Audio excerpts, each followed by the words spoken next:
mời đại diện hãy chặt tay vào. Xin mời đại diện của chúng ta hãy chặt tay vào ngọn đuốc. Xin mời đại biểu của chúng ta hãy chặt tay vào ngọn đuốc nào để cùng thắp sáng lên ngọn lửa trong lên.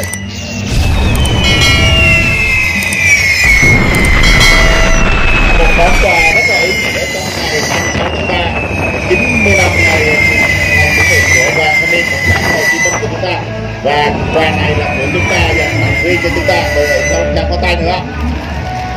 Vui không ạ? Như thế không ạ? Rồi bây giờ chúng ta sẽ nghỉ giải lao một tí xíu và lát nữa chúng ta 20 phút nữa chúng ta sẽ vào chương trình chính tối ngày hôm nay, lễ meeting kỷ niệm 90 năm ngày thành lập Đoàn Thanh niên Cộng sản Hồ Chí Minh.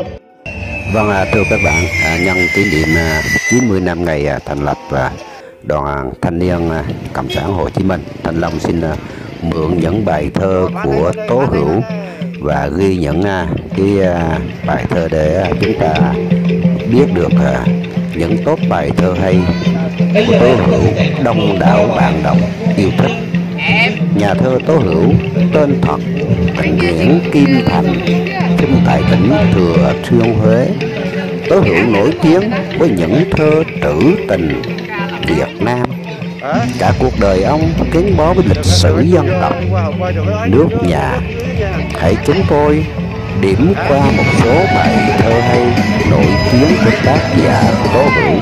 Vâng, xin cảm ơn cố nhà thơ Tố Hữu cho Thanh Long Vlog mượn những bài thơ hay để review cái kỷ niệm 90 năm ngày thành lập Đoàn Thanh niên Cộng sản Hồ Chí Minh. Thanh Long xin trình bày bài Từ ấy. Từ ấy trong tôi bừng nắng hạ, mặt trời chân lý trôi qua tim. Hồn tôi là một nửa vườn hoa lá, rất đậm hương và rộn tiếng chim. Tôi buộc lòng tôi với mọi người, để tình trang trải với trăm nơi. Để hồn tôi với bao hồn khổ, gần gũi nhau thêm một khối đời. Tôi đã là con của vạn nhà, là em của vạn kiếp phôi pha, là anh của vạn đầu em nhỏ, không áo cơm cù bất cù vơ. Vâng, rất cảm ơn nhà thơ Tố Hữu. Thanh Long xin trình bày bài thứ hai. Tố Hữu viết và nhớ Chế Lan Viên. Nhớ anh tìm đến thăm nhà, ngổn ngang phố chợ, ai là tâm giao. Xóm quê bà vẹo lối vào, chớ ơi ngõ vắng, đâu nào phường lan. Đơn sơ nhà nhỏ hai gian, đôi cây chuối mật một vàng mướp hương. Thương anh biết mấy là thương, một đời thơ thẩn vấn vương lễ đời. Mắt còn thôi chế ơi, vĩnh viễn là một động người nghìn năm. Tiếng xa xưa gọi tri âm, yêu sao bạn trẻ viếng thăm sáng này. Vâng, cảm ơn nhà thơ Chế Lan Viên. Thanh Long xin mượn bài thứ ba của nhà thơ Tố Hữu. Một tiếng đờn. Mới bình minh đó đã hoàng hôn, đang nụ cười tươi lệ bỗng tuôn. Đời thường sớm nắng chiều mưa vậy, khuấy động lòng ta biết mấy buồn. Ôi kiếp trăm năm được mấy ngày, trời xanh không gợn áng mây bay. Thủy chung son sắt nên tình bạn, ấm một lòng ta mỗi phút giây. Còn khổ đau nào đau hơn, trái tim luôn sát mối oán hờn. Còn đây một chút trong đêm lạnh, đầm ấm bên em một tiếng đờn. Vâng, Thanh Long xin trình bày tiếp bài thơ Đêm giao thừa của tác giả của Tố Hữu. Đêm nay pháo nổ giao thừa, mà người chiến sĩ không nhà còn đi. Tuôn dài bãi rộng đồng khuya, Người đi như chẳng nhớ gì Tết xuân, người đi quên hết gian truân, say mê như một dân quân trên đường. Xóm làng phảng phất quê hương, nước non mang mát tình thương mặn nồng. Sông thưa mưa gió lạnh lùng, tái tê chân cụng ngại ngùng bước gieo. Nép lưng vào miếu tranh nghèo, nao nao lòng lại mơ theo cờ hồng. Thanh Long xin trình bày tiếp bài Vỡ Bờ của cố nhà thơ Tố Hữu. Bão rơi rồi lại mưa tuôn, bể dâng nước mặn lụt nguồn trào sông. Hai phen nước bạc ngập đồng, hai phen nước mắt đầy lòng héo hon. Chưa nguôi mà chết non, ruột đâu như mấy đứa còn con đầu lòng. Lệ cây đã đổ ròng ròng, nghẹn ngào khóc lúa đồng đồng đen thăm. Trời ơi công khó quanh năm, bỗng tiêu tan dưới lụt ngâm mấy ngày. Cửa nhà vốn liếng đâu nay, gió mưa một trận vuột bay cả rồi. Ngẩn ngơ trong ruộng trong trời, khổ ơi là khổ, buồn ơi là buồn. Vì ai đê vỡ nước tuôn, để cho lụt bể lụt nguồn triền miên. Chém cha lũ giặc cường quyền, gian tham cướp sạch của tiền dân ta. Đàn ca đú đỡn xa hoa, túi đầy chẳng chịu nhả ra một hào. Mặt ta chống với trời cao, đê điều sụt lở bay cao hết chi. Yên vui bay cứ ngủ khì, mặt ta với ruộng chết đi nửa người. Còn chi đâu nửa vụ 10, mà bay cứ chật cướp nồi cơm ta. Chém cha cái lũ giặc già, dân ta tất nước vỡ bờ rồi đây. Đối lòng không thể khoanh tay, em ơi ơi quyết phen này dậy đi. Đồng tâm đoàn kết vững bền, đánh tan giành quyền tự do. Mai sau lúa mới đầy bồ, Việt Nam ta mới ấm no đời đời. Vâng, cảm ơn cố nhà thơ Tố Hữu. Thanh Long xin trình bày tiếp bài Ý Xuân của cố nhà thơ Tố Hữu. Xuân bước nhẹ trên nhành non lá mới, bạn đời ơi vui chút với trời hồng. Hết lạnh rồi gió bắc đã mưa đông, đây nắng tới và chim ca lanh lảnh. Thì vui chút cho hồn thêm nhựa mạnh, gân thêm xanh và máu hận thêm nồng. Đời lạnh mùi và đau đớn bất công, là thế việc cho đời xuân sắc khỏe. Kiêu hãnh chúc bạn đời ơi tuổi trẻ, xây tương lai và tuổi của anh hùng. Đứng lên đi sân dụng cuộc đời chung, nắm tay sắc quyết đồng tâm lật đổ. Cả chế độ hung tàn thống khổ và tị hiềm và gian dối điêu vong. Đứng lên đi bởi tuổi trẻ xung phong, sống cách mạng đang gầm rung thế giới. Xuân bước nhẹ trên nhành non lá mới, bạn đời ơi vui lắm cả trời hồng. Vâng, tác giả của cố nhà thơ Tố Hữu. Thanh Long xin trình bày tiếp bài Lạnh Lùng. Với gió bắc đi về rét mướt, nương chuối già nghe lạnh rẽ rùng mình. Vài chim quen thưa thớt ở đầu cành, còn lưu luyến mãi ngày tàn trong nắng yếu. Tìm chị em trong sương chiều thất thiểu, chân ngại ngùng và lạnh của ngày đông. Chờ chi em mà vớ vẩn buồn trong, cây sơ sát chia tay khô gầy gõ. Em run rẩy thầm nghe trong tiếng gió, mùa thu qua hết những tình thương. Mà tim em khao khát lợm trên đường, Rồi đây, lạnh đây, mưa và lặng lẽ, em sẽ bước mình em trong vắng vẻ. Có ai đâu ái ngại đứng nhìn em, có ai đâu buông nhẹ một lời êm. Cửa gài then sẽ thờ ơ chẳng mở, như bao cửa lòng khô không hé nữa. Biết chân em hỡi bạn chơ vơ, anh từng phen ngừng bước thẫn thờ, chạnh lòng tưởng chốn phương trời xa lắm. Một tấm lòng yêu thương trong yên lặng. Vâng, cảm ơn cố nhà thơ Tố Hữu.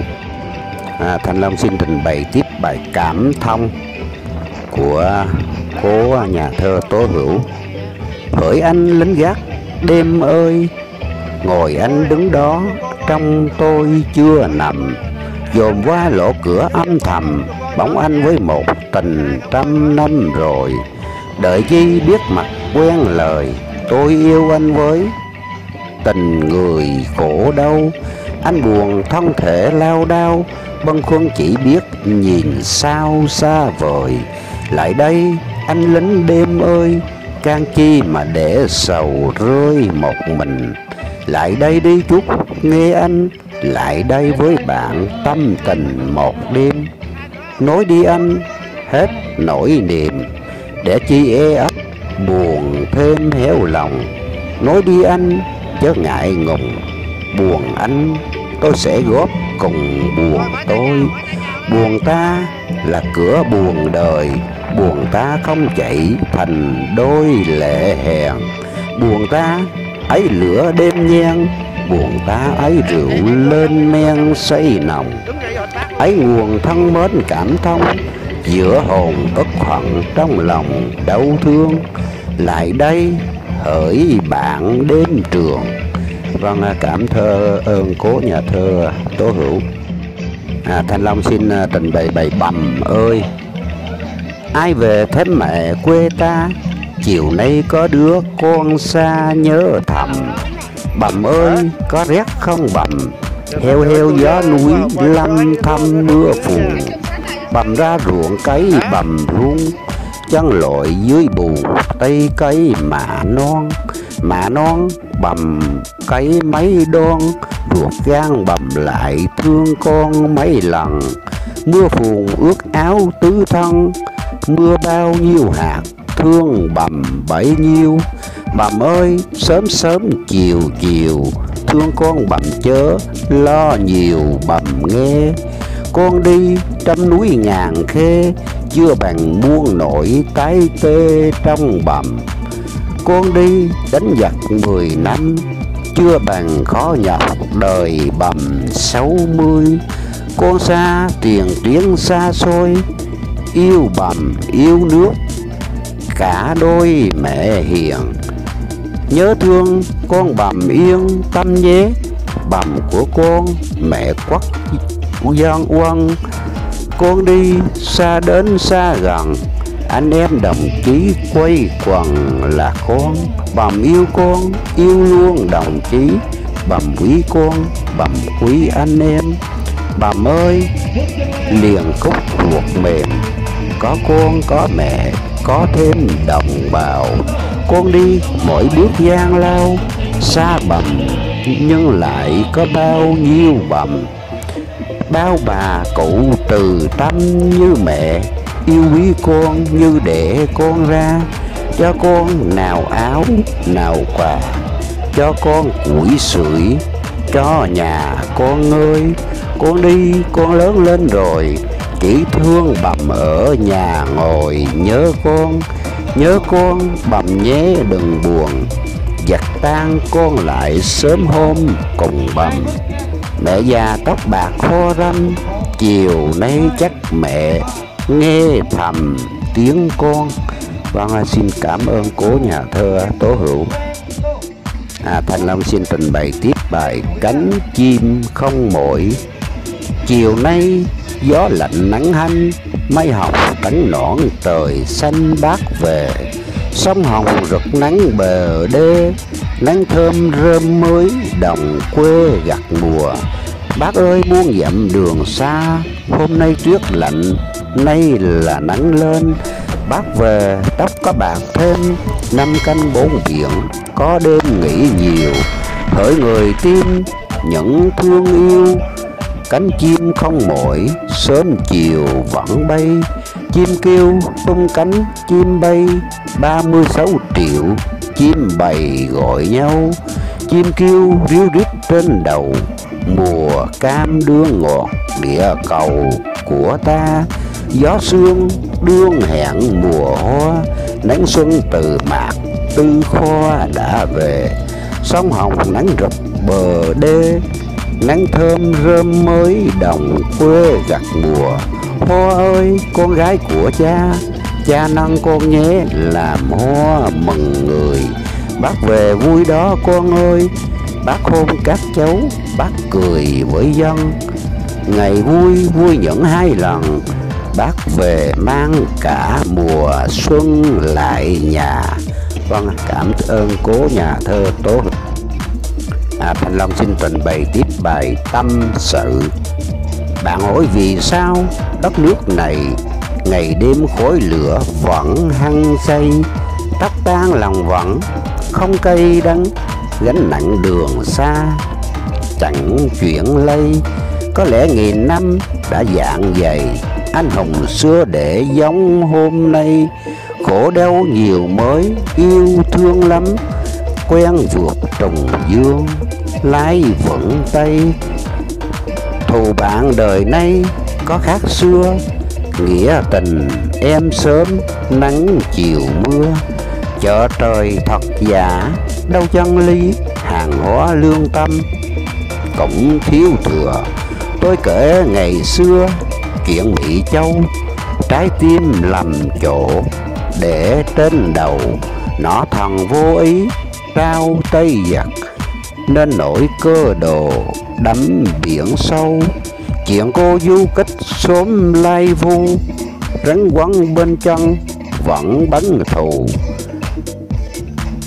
Trong nhà lo diệt nước, rắn mình em chịu có sao đâu. Chân lý mặt trời soi sáng mãi, lỗi lầm âu cộng bóng mây qua.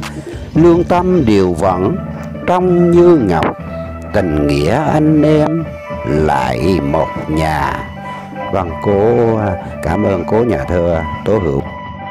Vâng, Thành Long xin trình bày tiếp bài Duyên Thầm. Hà Nội duyên thầm lặng lẽ xuân, lưa thưa mưa bụi rét tầng ngần. Trời chưa thẳm biết từ hơi đất, hay tự lòng ta tỏa ấm dần. Lá vội cứ rụng nảy mầm tơ, căn nhựa cành non chẳng đợi chờ. Én liệng tầng xanh mang nắng tới, như một niềm tin một ước mơ. Hồ gươm mắt long lanh bích ngọc, nhìn đôi ta nay chẳng vui sao. Đường mở rộng vuông dài ngang dọc, bao phố phường lên những lầu cao. Hàng nội ngội nhập hàng chợ mới, nụ cười tươi chào khách lạ quen. Áo thời trang tím hồng chấp chới, vàng bạc lao vào cuộc đỏ đen. Có ai cân được máu ngày qua, trăm mối buồn lo nỗi xót xa. Có ai tính được bao tình nghĩa, giá trị thường của mỗi hồn ta.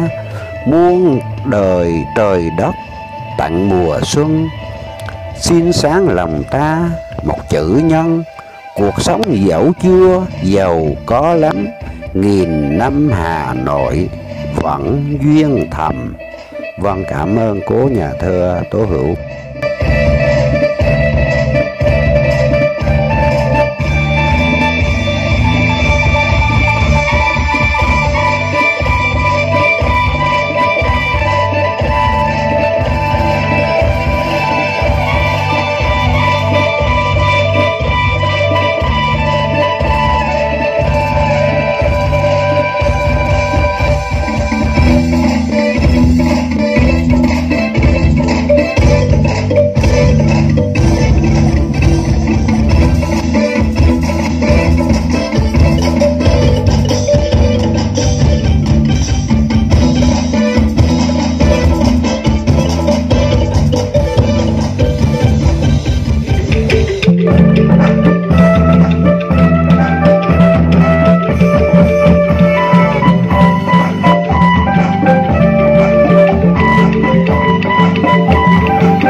Hồ Chí Minh. Về tham dự chương trình hôm nay, trân trọng giới thiệu trình diễn của quý vị đại biểu.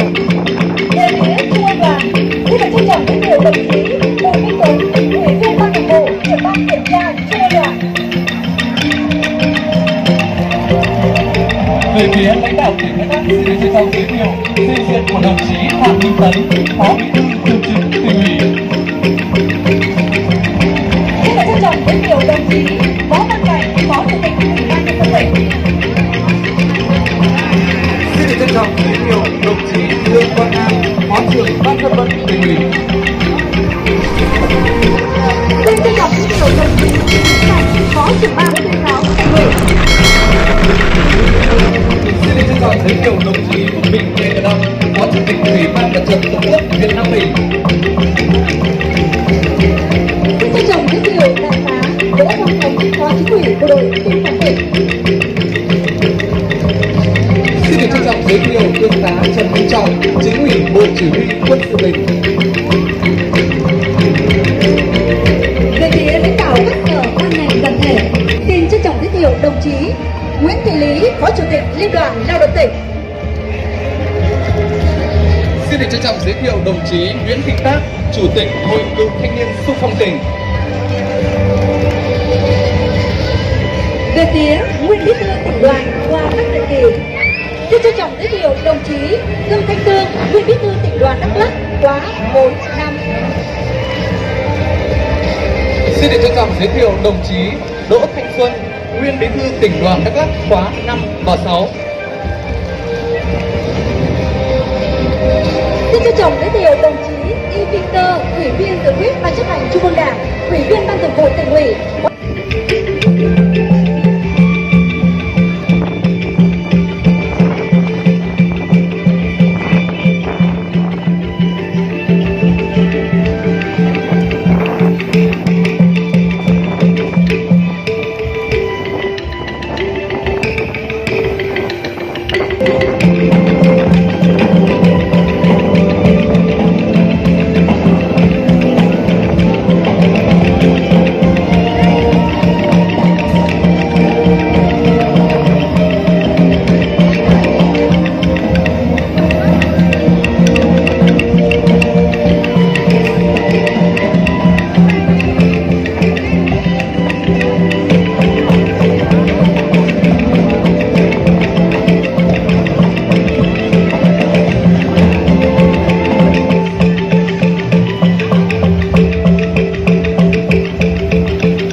Thưa quý vị, trước khi bước vào lễ tuyên kỷ niệm 90 năm ngày thành lập Đoàn Thanh niên Cộng sản Hồ Chí Minh, thì kính mời quý vị đại biểu, quý vị quý của các bạn đoàn thanh niên thưởng thức chương trình nghệ thuật với chủ đề tiếp lửa truyền thống gồm 3 chương.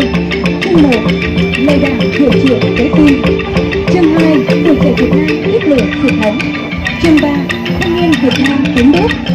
Biên đạo Tấn Khải, Minh Hải, Hồng Phúc, âm nhạc Bình Ti. Buổi tuyến được tuyên truyền cho các cách mạng nhà văn hóa của thiếu nhi.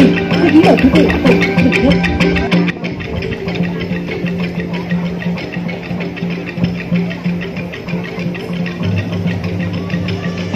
Kính thưa quý vị và các bạn, suốt 91 năm lãnh đạo cuộc đấu tranh giải phóng dân tộc, công cuộc xây dựng và bảo vệ Tổ quốc, Đảng Cộng sản Việt Nam luôn ý thức được vị trí, vai trò trọng trách của mình trước vận mệnh của dân tộc, tương lai của đất nước. Đảng Cộng sản luôn hòa cùng với hơi thở và mạch sống của nhân dân, cứu đảng ngược lòng dân, tạo nên sức mạnh cuột khởi đưa cách mạng Việt Nam từ thắng lợi này đến thắng lợi khác và có những đóng góp xứng đáng vào phong trào cộng sản và công nhân quốc tế vì hòa bình và tiến bộ của nhân loại.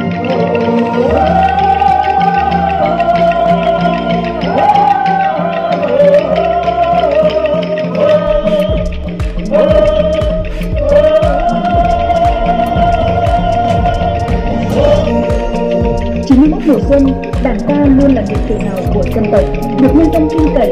Đảng ta niềm tự hào của dân tộc Việt Nam, đặc biệt là Đại hội đại biểu Đảng toàn quốc lần thứ 13 đã diễn ra rất thành công tốt đẹp, xác định tầm nhìn chiến lược và khát vọng phát triển của đất nước trong giai đoạn mới.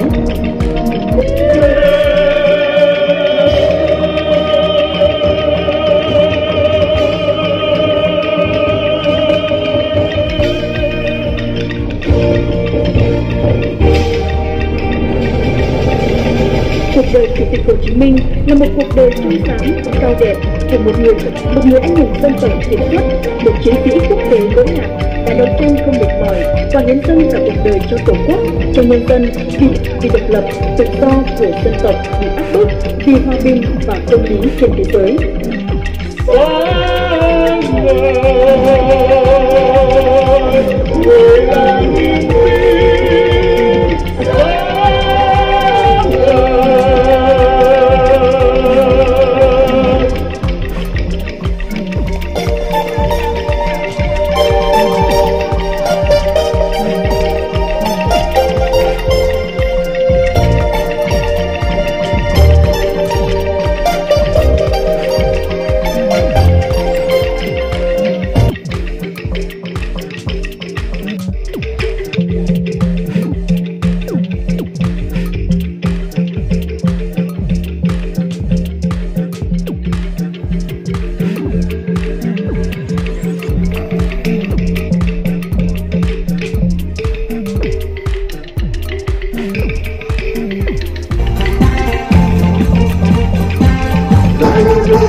Chủ tịch Hồ Chí Minh từng căn dặn, máu đào của các liệt sĩ ấy đã làm cho lá cờ cách mạng thêm đỏ chói.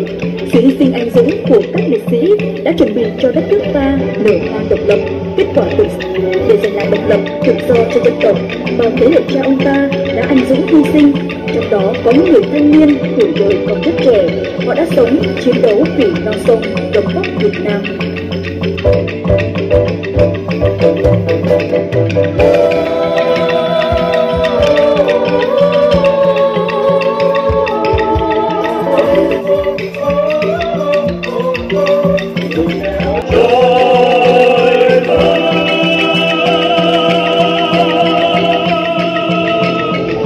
Hãy sống bằng tất cả tấm chân tình để yêu hơn cuộc sống này và khát vọng hòa nhập. Hãy hóa thân vào những gì đẹp đẽ nhất của thế gian, là gió, là mây, là phù sa, là bài ca, là mặt trời, là nơi đem ánh sáng, niềm tin chân lý và vô tư, không chút vị kỷ.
Để giữ gìn lý tưởng sống mà họ đã chọn và truyền lại cho thế hệ thanh niên để tiếp trong sự vàng trói lọi của dân tộc Việt Nam.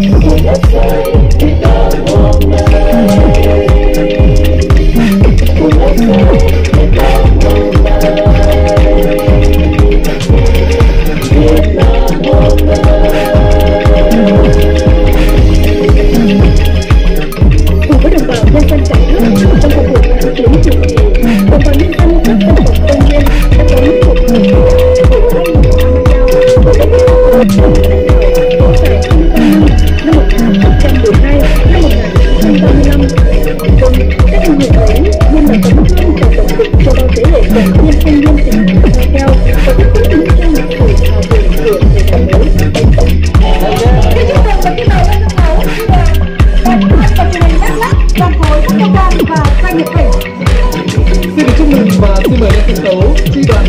cơ quan trường cao đẳng công nghệ Tây Nguyên. Xin chúc mừng và xin mời lên sân khấu chi đoàn quân 3 xã Hòa Xuân, thành phố Buôn Ma Thuột. Xin chúc mừng và xin mời lên sân khấu chi đoàn thôn Hà Bắc, xã Ê Huê, huyện Buôn Đôn. Và xin được chúc mừng xin mời lên sân khấu chi đoàn thôn Tổng Vận viên SCG huyện Thị Xã. Tiếp theo chương trình xin trân trọng kính mời đồng chí Đỗ Thanh Xuân, nguyên bí thư tỉnh đoàn lên chào hàng. Vâng, xin trân trọng kính mời đồng chí Trần Tuấn Tới, phó bí thư tỉnh đoàn lên trao bằng khen. Xin trân trọng kính mời.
bệnh đang hoành hành, đại dịch viêm đường hô hấp cấp Covid-19 bùng lên.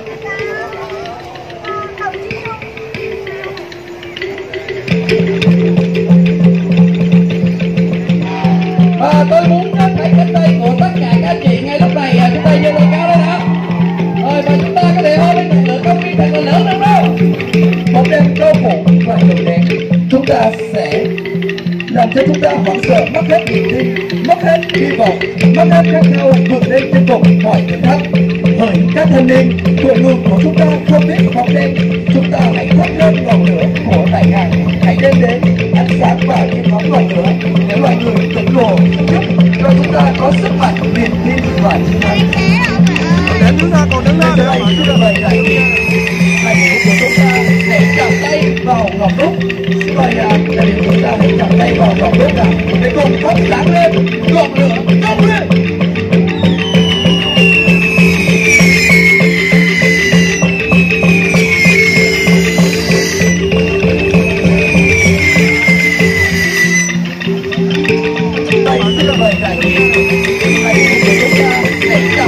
Vào ngọn đuốc. Vậy đại biểu chúng ta hãy chạm tay vào.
Rồi bây giờ các bạn ơi, tay đâu, tay đâu, tay đây. Bây giờ tôi nói là tôi bảo các bạn nói là bảo gì, cảm ơn nhạc đã. Tôi bảo các bạn cầm tay lại. Đây các bạn cầm tay. Vâng, tất cả anh chị có mặt trong vòng tròn, chúng ta cùng nhau nắm tay lại đúng không ạ? Vật chơi đề nghị các lại cho người về đưa các con ẩm thực của mình lên ra. Chúng ta tiếp tục còn chương trình lễ hội ẩm thực và chương trình ẩm kết chạy. Rồi khoan nha, khoan. Bây giờ Mời tất cả các chị nghệ sĩ chúng ta cùng bên ngoài, chúng ta cùng vào vòng tròn. Vậy còn cái chương trình này đúng không ạ? cảm ơn các anh ạ. Rồi bây giờ chúng ta sẽ chơi một trò chơi nho nhỏ. Và trước khi bước vô trò chơi nho nhỏ này thì các anh chị của các đoàn thì chúng ta cũng vừa chơi mà chúng ta vừa chuẩn bị cái phần ẩm thực của đơn vị mình nha. Rồi bây giờ tôi muốn thấy cái tay của YouTube cho anh Long quay lắm. Một tròn tay thật là cao lên tôi ạ.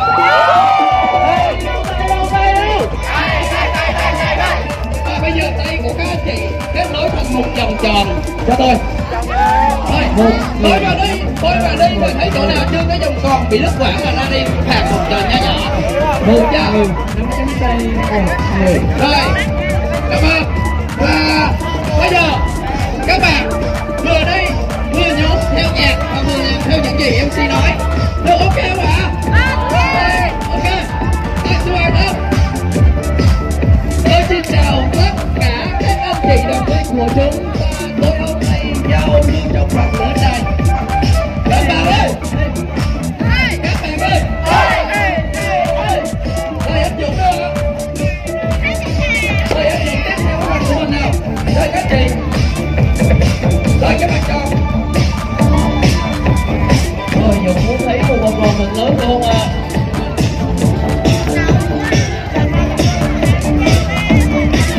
Rồi ok.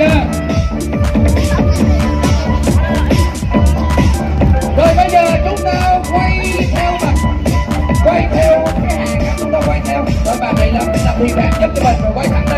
Quay đó, làm xếp hàng như này. Rồi ok, đúng rồi. Rồi, người đằng sau đặt tay lên từ phía sau quay. Người đằng sau đặt tay lên từ phía trước mình với. Rồi hai bên kết nối nhau nhau. Mình thấy con nào? Đúng rồi. Tay người phía sau đặt lên vai người phía trước, một tròn nhỏ lại, Các bạn là kéo vô đi thôi nha. một tròn nhỏ lại, xin mời Cái vòng tròn nhỏ này kéo lại.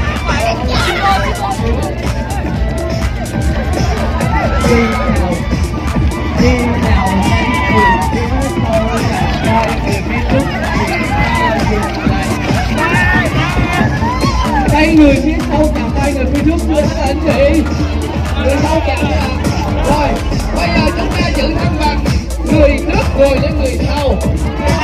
Thành một cái ghế thăng bằng. người phía trước ngồi lên người phía sau, người phía trước ngồi lên người phía sau, ai không ngồi rời ra khỏi hàng, ai không ngồi rời ra khỏi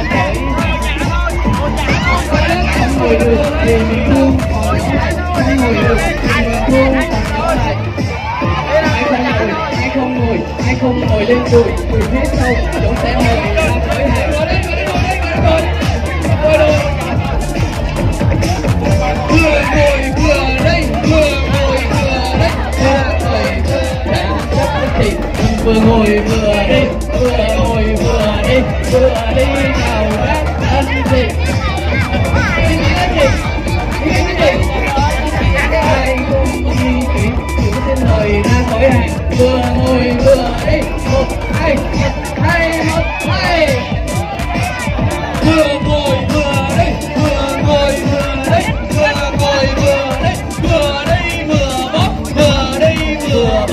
Vừa bóp lấy vai người phía trước, bóp lấy vai người phía trước.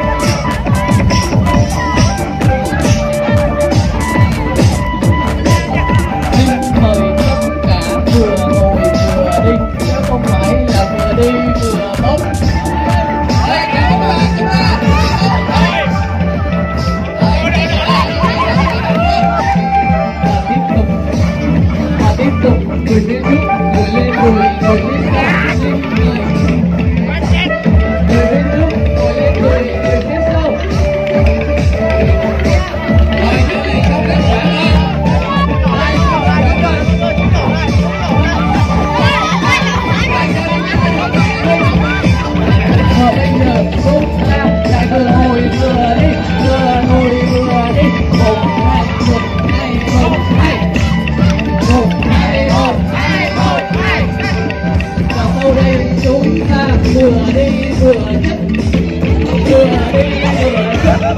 sau eo người phía trước eo người phía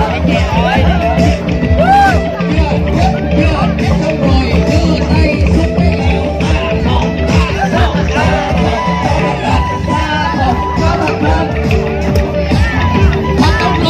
đúng rồi thì ta cùng dạo kéo thật mạnh thật là đau.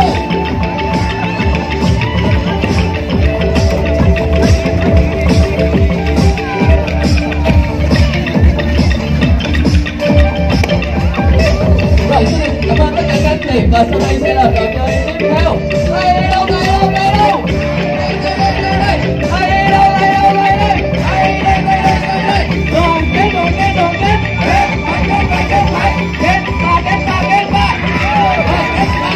kết ba người hợp giống với nhau.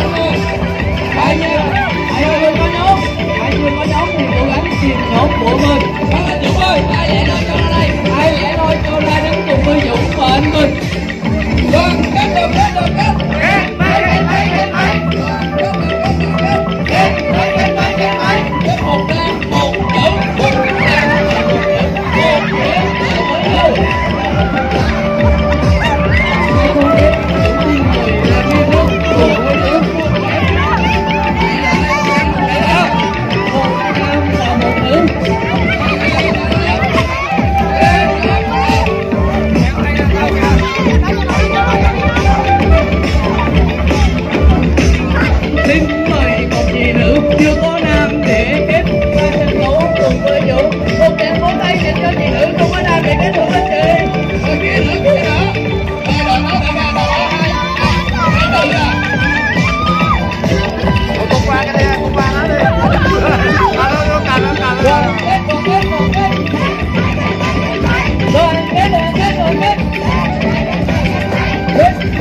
Kênh chú là YouTuber Thanh Long Vlog á. Chú Thanh Long Vlog á. Anh này nó bằng cái gì nó đó quá rồi cái là để tối ngủ lửa. Hello. Không bắt quá. Chúng ta bổ ngoài chúng ta cùng bầu hàng chơi cho vui luôn mà. Em tin tại hai người hồi nãy vì hai chơi em rồi. Chỉ có mình em một hàng vào bên đây. Rồi bây giờ chơi ta. Đúng rồi. Rồi các bạn ơi. Bây giờ chúng ta sẽ đến với một trò chơi nhỏ. Trò chơi này tên là gió thổi. Khi mình nói là gió thổi, các bạn sẽ trả lời lại thổi ai. Chúng ta nhớ gió thổi. Thổi ai. Gió thổi. Thổi ai. Chúng ta chưa nắm tay của người bạn bên cạnh của mình. Và các bạn ơi, chúng ta đã có 2 ngày rồi đúng không? Ngày hôm nay chúng ta chỉ có đêm 2 nữa thôi chúng ta bạn cũ. Thì trong hôm nay mình cũng muốn tất cả các bạn hãy dành lại những tình cảm của mình trong những lần giao lưu đang còn lại. Bởi vì ngày mai các bạn đã chia tay nhau rồi, mỗi bạn sẽ về một đơn vị khác, đúng không? Đúng rồi, cho nên chúng ta chơi tốt nhất cả nước.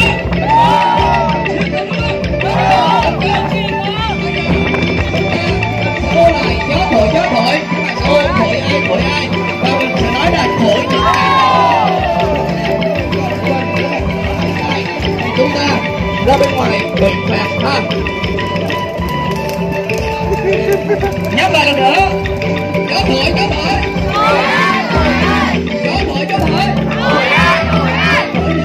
chưa nắm tay những người bạn của mình. Ok, gió thổi, thổi những ai không chịu ôm người bạn bất cần của mình.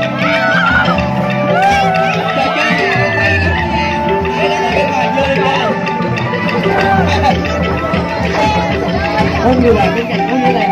Đây, tuyệt quá. Đây, bây giờ chúng ta nắm tay rồi. Thổi ai chưa nắm tay cho chưa? Chưa bao giờ chưa?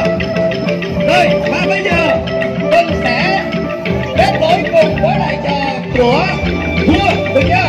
Ta là vua, được chưa?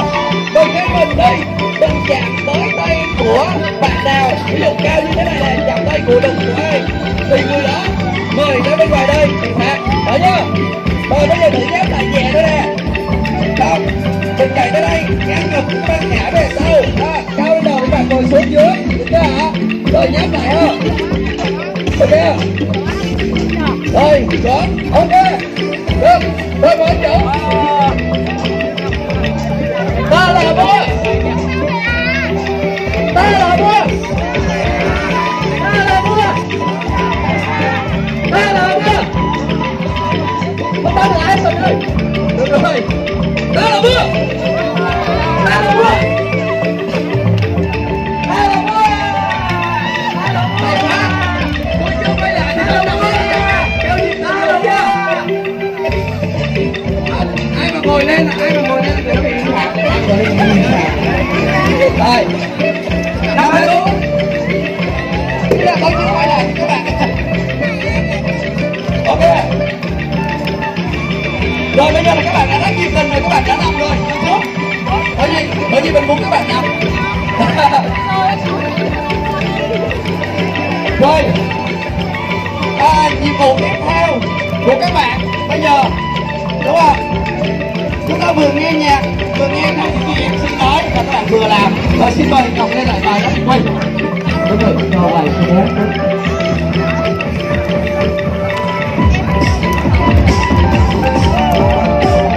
Và bây giờ tôi muốn các bạn đưa hai chân cao lên trời, đưa hai chân cao lên trời. Chủ yếu nhẹ nhàng để quay phim chụp hình ha. Lắc chân trái, chân trái đâu, chân trái đâu, lắc chân trái, lắc chân phải, lắc chân phải, lắc hai chân, đạp hai chân, đạp xe, đạp hai chân, đạp xe, đạp hai chân, đạp chân trái, đạp chân phải, đạp chân phải, quay sang người bên, đạp một cái, đừng đau quá, đây đâu,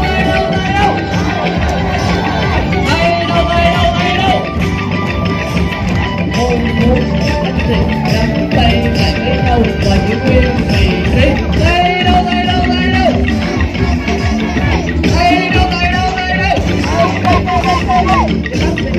lắc bên trái, lắc bên phải, lắc bên trái, lắc bên phải, lắc bên trái, lắc bên phải, lắc bên trái, đưa tay cao lên trời, lắc qua trái, lắc qua phải.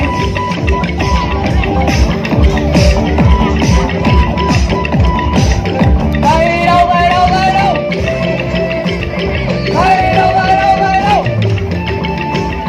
Và bây giờ tôi muốn người bên trái lăn qua người bên phải, lăn qua khỏi người bên phải, lăn qua khỏi người bên phải. Chúng ta cùng đổi chỗ. 1, 2, 3, lăn. Lên, hai con đổi chỗ với nhau, sẽ mời lên sân khấu. Chúng ta cùng lăn, cùng đổi chỗ.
Đến từ các đơn vị tham gia hội trại.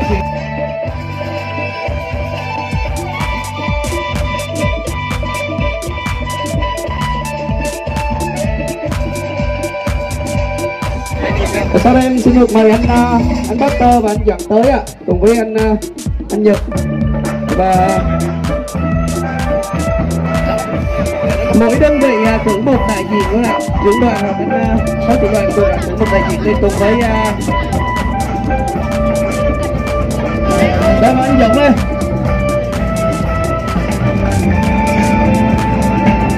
Bên đơn vị rồi anh Giang đây đừng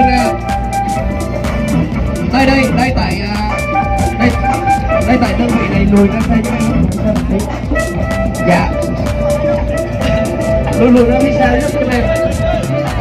Anh ơi bây giờ thứ tự đi từ đơn vị huyện Crong Na.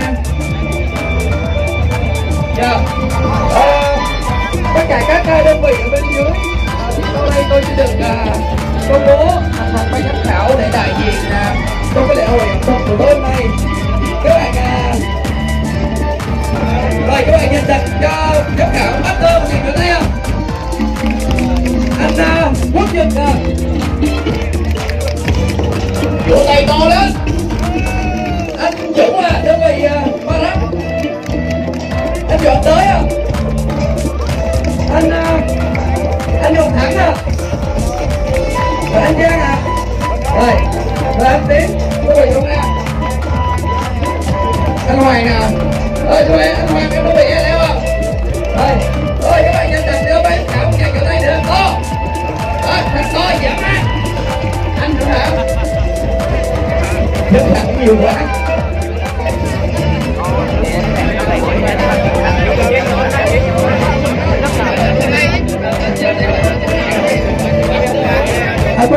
Trước khi đến với lại cái phần ẩm thực thì trong lớp thì giao lưu hiện tại thì anh Đức đơn vị chuyên viên có đến học của các cô. Nếu như cá nhân của anh chị nào mà chúng ta có nhặt được thì liên hệ ban tổ chức để gửi lại chiếc điện thoại cho anh Đức đến từ đơn vị chuyên viên nha các bạn.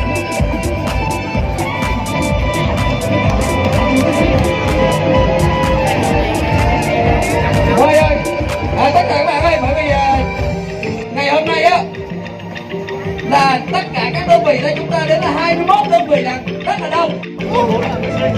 Biết đâu.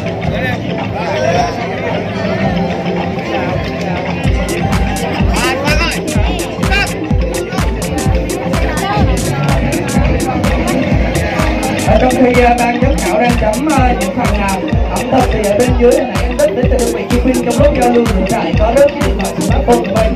Nếu anh chị nào có nhặt được thì có thể liên hệ ban tổ chức, liên hệ tôi cũng được gửi lại cho anh Đức các bạn. Cảm ơn.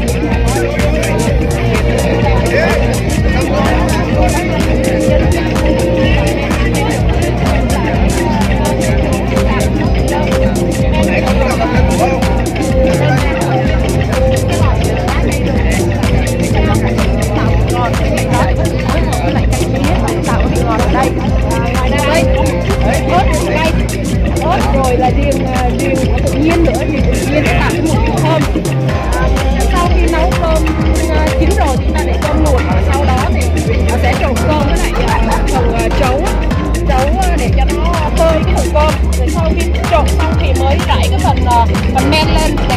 quá trình lên men nó được đều hơn để cho cái vị được nó được ngon đều tự nhiên và có đầy đủ chất vị. Thì đấy là việc làm thủ cần. Còn tiếp theo thì bên chị làm robot xin gửi đến các anh chị cũng như là quý giám khảo. Thì như chúng ta biết là dân tộc Việt Nam mình rất là đông và đồ ăn thì rất là đa dạng phong phú và tùy theo các vùng miền. Thì ở đây mang đến mỗi một vùng miền thì có một cái đại diện. Nói chung thì chúng ta là người Tây Nguyên á, cho nên là bên Chùa Đàn Rông Bắc là đầu tiên là giới thiệu một cái món rất là quen thuộc trong cái bữa ăn hàng ngày của người ED. Đây là một món ăn mà phải nói rất là quen thuộc, bởi vì ngày xưa cái phần mà cà là nó có ở trong tự nhiên, rồi cái sự phối hợp ở đây thì có thể là cá suối hoặc là cá khô hoặc là lẩu gà. Còn đến bây giờ thì có thể là phối hợp với lại lòng bò thì cũng rất là ngon. Ngoài ra thì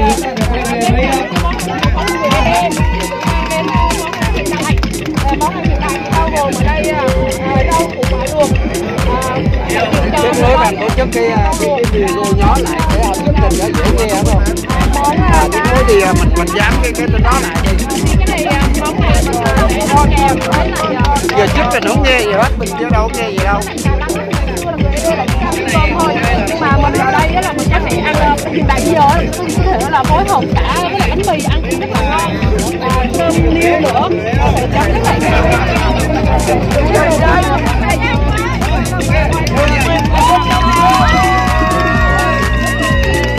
Các vị huyện đoàn Crong Na với chủ đề ẩm thực là hương vị vùng xa trái về.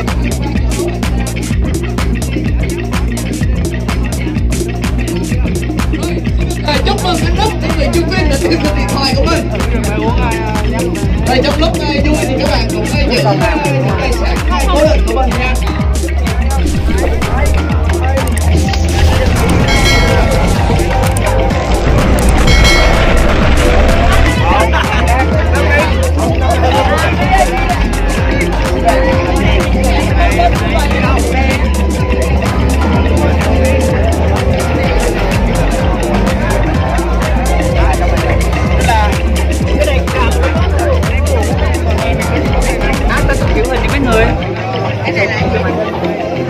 Để vào hộp của bên nào mà đâu cho anh đâu.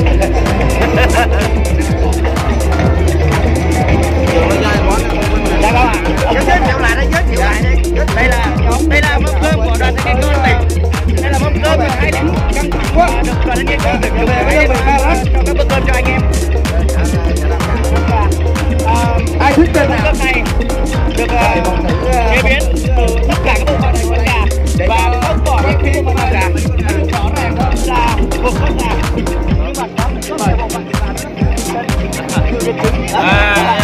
Mình đang tính đếm chân. Những cái gà này là mình có mà bên chân thì mình con gộp lại. Đây là đỡ hiện nào cháu á? Hiện là không bao giờ bỏ phí bất kỳ. Không, ý là ở đây là cháu đại diện cho một cái đoàn thanh niên công an tỉnh. Đoàn thanh niên công an tỉnh vào. Dạ quay ạ. Ở đây món rượu cần. Vâng, đây là rượu cần của người đồng bào, tập văn hóa của người đồng bào và đã ngâm 3 tháng một ngày. Mời tất cả anh em. Vâng, xin mời. Yêu à? Đó là của chuyên để sống mấy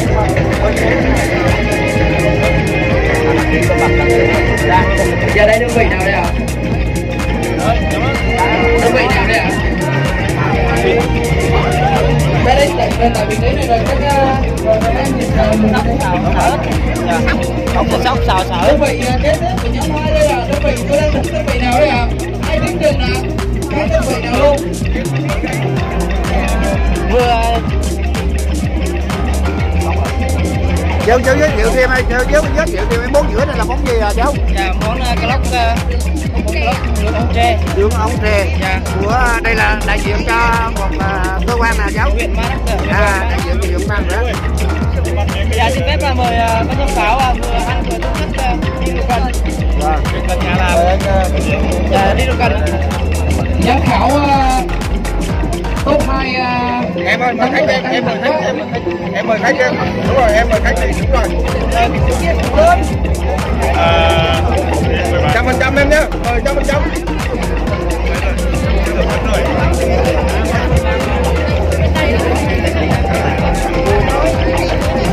Cảm ơn anh em mà đấy. Rồi, mà đánh đây ha. Phải đi kìa. Này rất là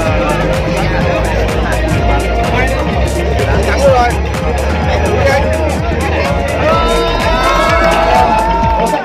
Rồi đơn vị này đơn vị nào đấy ạ? Nếu mà đơn vị này mà không có chủ nhân, không có người thuyết trình thì tôi bỏ qua đơn vị này nè.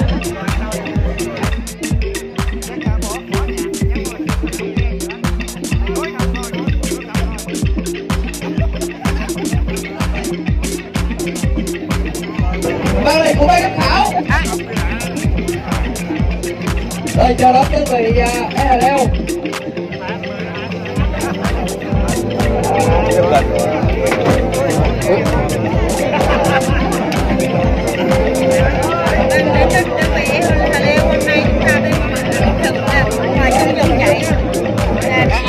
Ai thuyết trình cái này đâu? Đâu có nói đi. Đây đúng không? Đâu ơi. Đây em xin cơm đây. Đến sáng. Em xin cơm đây. Lấy cơm đi mọi người. Lấy cái này ăn với cơm.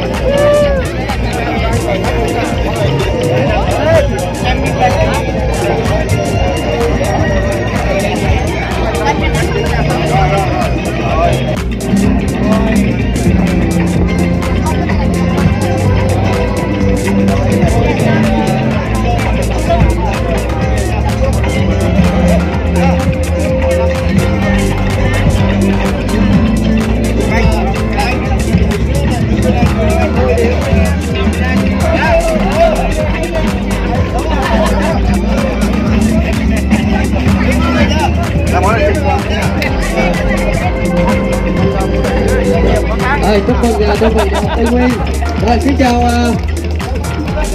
đơn vị gồm khối các cơ quan và doanh nghiệp ạ.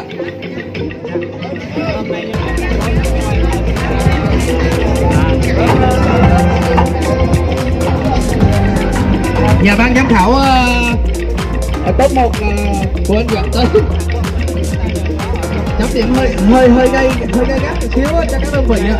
Bánh nổi tiếng của Ý đó là gọi là bánh tiramisu, nó còn có tên là hãy mang em đi. Đó, cái loại bánh này thì chúng ta được làm bằng cung bánh của chào đơn vị chào ông Đức ạ. nữa. Sau đó là tẩm qua một lớp cà phê và một lớp kem tươi.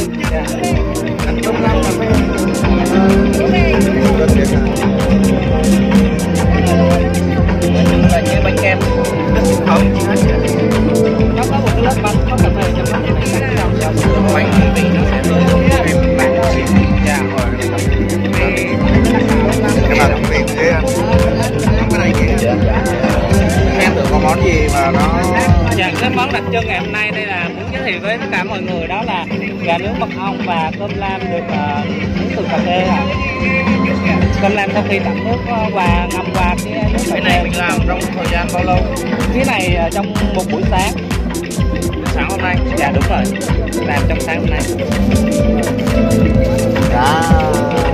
Dạ, cá này là mình chiên giòn và sốt cây.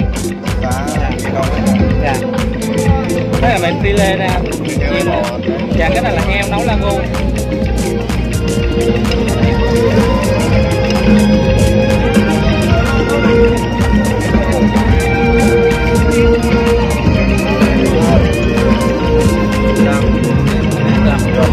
Không mặt. Đây là bò nướng kim châm mà. Đây là gỏi gỏi con bữa nha. Chắc rồi nha. Không nhá. Dạ nè, 9,5. Rồi, xin cảm ơn.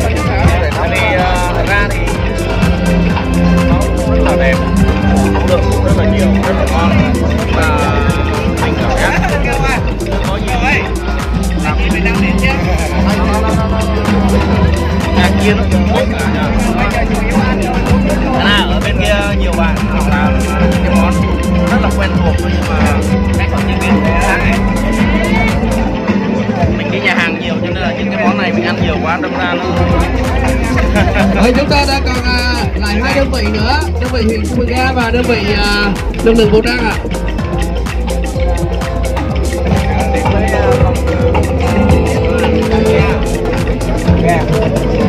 Các món ăn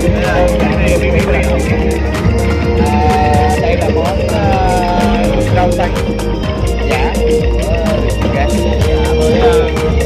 giả với cá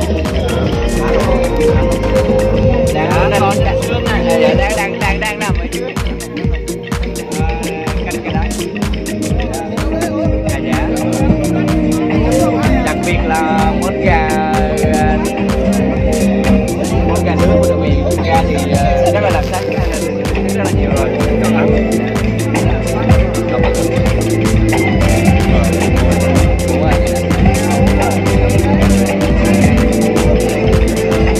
Đây là những món ăn thuần túy đặc sắc nhất của ga.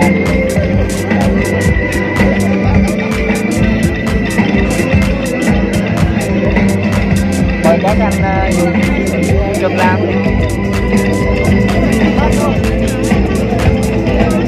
Đây thì cách hiểu thêm là món tráng miệng rau câu cà phê.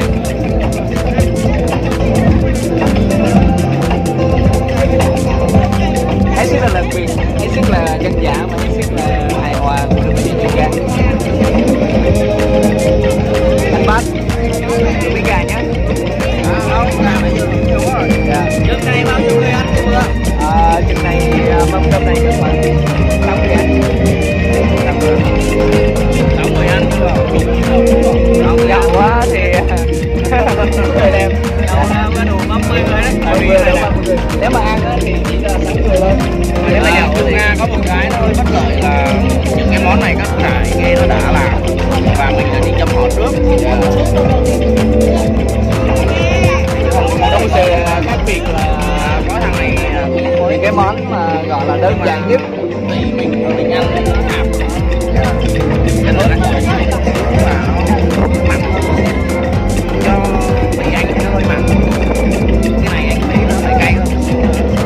Cái này thì mình nấu chung cho cả gia đình mình ăn, không chỉ riêng ai cả. Em mày nấu cho bánh giống gạo ăn. Bởi vì là mình đây là món cơm dành cho gia đình, nghĩa là gia đình ở đây có thể là anh bác có thể ăn cay hơn một tí, có thể anh thịt có thể ăn nhạt hơn một tí, nó phù hợp với tất cả mọi người.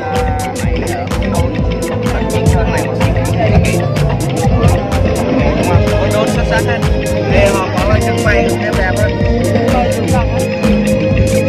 Mời anh bác và anh Ngọc theo em làm đi thưởng thức một tí được gần với mình. Có lẽ là cứ ăn được. Thì tất cả trại sinh chúng ta di chuyển lại về khu vực sân khấu. Tối nay chúng ta sẽ bắt đầu, tí nữa chúng ta sẽ tổng kết trại tối ngày hôm nay luôn. Đề nghị tất cả các đồng chí trưởng đoàn tập trung trại sinh mình về khu vực sân khấu để chuẩn bị tổng kết trại. Rồi đề nghị các trại. Rồi đúng rồi. Rồi quân sự á, và quân sự lùi lại phía sau, xếp thành hai hàng kìa. Rồi các cháu nhỏ chúng ta lùi lại phía sau luôn ạ. Rồi chuẩn bị chúng ta xong rồi chúng ta sẽ lên tổng kết trại để tổng kết. Lúc nãy đơn vị nào mượn các cái bàn thì tối nay chúng ta phải có trách nhiệm trả lại.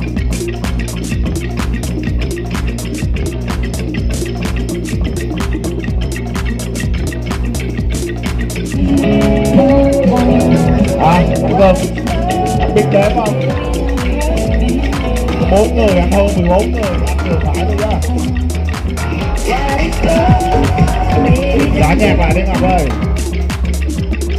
Rồi tôi thực sự rất là nghiêm túc, các đồng chí tập trung lại đi ạ. Rồi đi con, đi về đi. Trong rồi ạ.